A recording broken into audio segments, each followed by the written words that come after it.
Hi, my name is Art Wilson.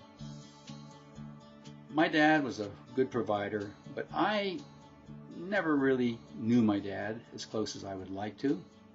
And I've always held the fact that I wanted to be more available to both my children and to my grandchildren. Isabel is my granddaughter, and she's now a sophomore at Trinity College in Hartford, Connecticut. Long story short, she had various opportunities growing up here in Portland. And her parents introduced her to a number of active sports and so on, particularly her father, who is a fencer. And in her sophomore year, one of her friends at school said, "You ought to come out and join us at the Rose City Rowing Club and learn to row." She did that from her sophomore through her senior year. And I noticed that um, although she was doing very well, I suggested that she come over and row the honey badger. In other words, learn to scull, where it's a balanced rowing instead of sweep rowing, which she'd been doing strictly sweep rowing at Rose City Rowing. She was actually good enough to row sweep in a quad as a freshman, which meant that they respected her timing ability. So she had learned to be a very good rower. Isabel, she picked this sport. I didn't. She went into rowing as a sophomore. I didn't tell her to do it because I was interested in it. She was interested in it, and that just doubled the hop, if you will. Because then I said, well, I was always wanting to build my own rowing shell, and so I could start doing it, and I'll build one for her.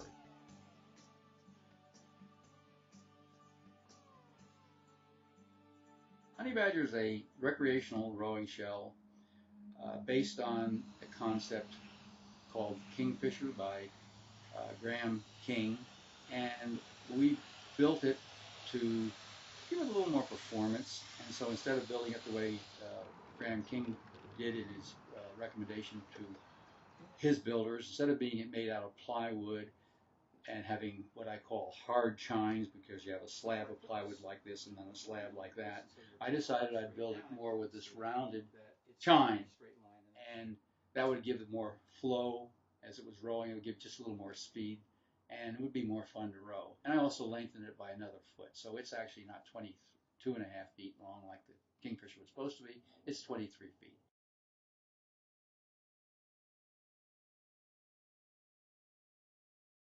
So I told Isabel that I was going to bring the honey badger home, but I was considering selling it, and she looked a little anguished because I had told her it was her boat, and I was kind of reneging on that. And I said, well, really, honestly, Isabel, you're not going to be able to use it.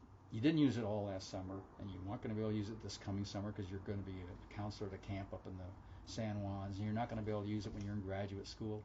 Besides, I can build a better one. Well, that didn't hold much weight with her short term, but we talked about it, and we kept talking about it. So I said, I got an idea. Maybe if we did a video of this to make it a sort of a memorial of the boat coming home, where she could accept that reality and we can move on. So this is a hope that we can move on. We've gone through that naming period, and she, saw me build these boats, and she's rowed them, and so we have a special feeling about rowing, and we understand what the the joy you get from getting out on the water at early in the morning before everybody's up, before the cars are moving, and you see the loons come off the water. You just see the river come alive. So it's a fun life. Yeah, yeah. That's what it's all about.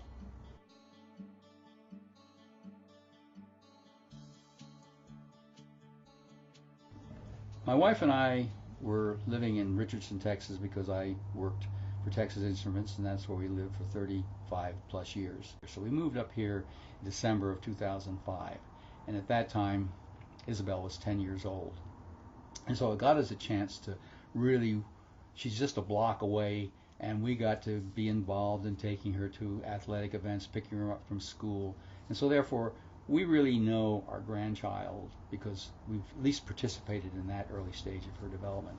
And she's a lovely woman, and we have enjoyed seeing her grow.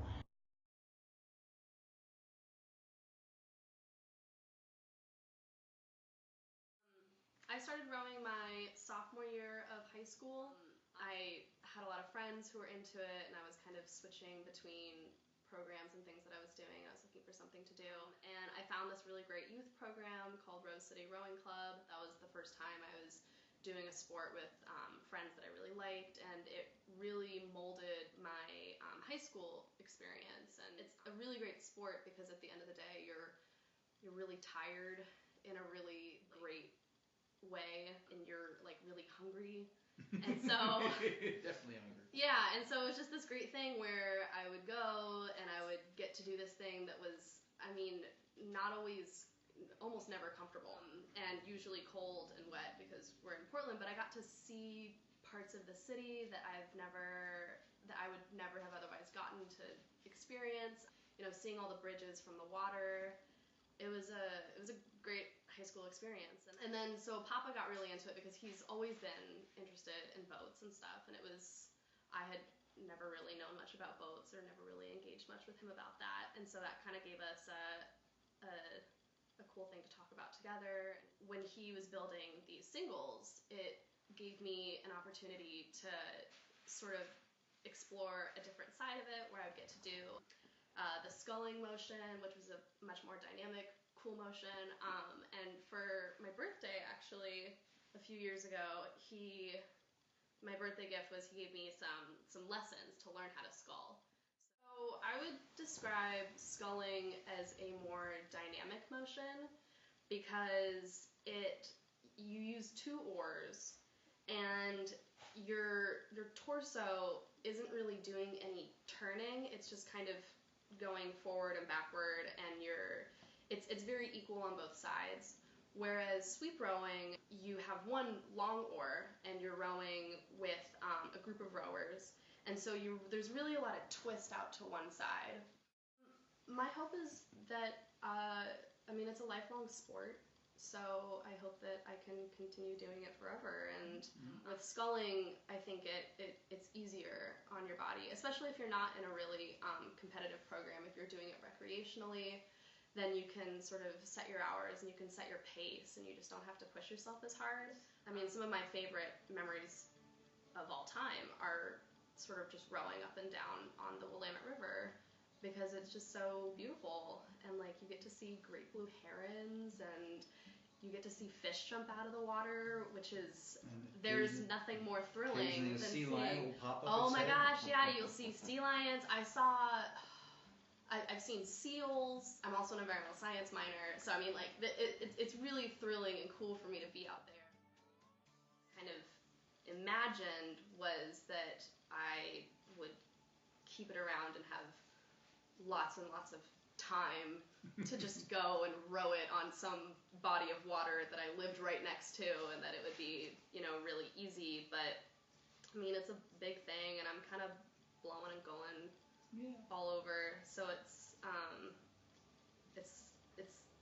in some ways something to be tied down by, which is sad. I mean, boats are meant to be rowed, so if you can find someone that is gonna enjoy it as much as, we've enjoyed it, then that's a great thing. And as he said, it's not the only boat he's ever gonna make.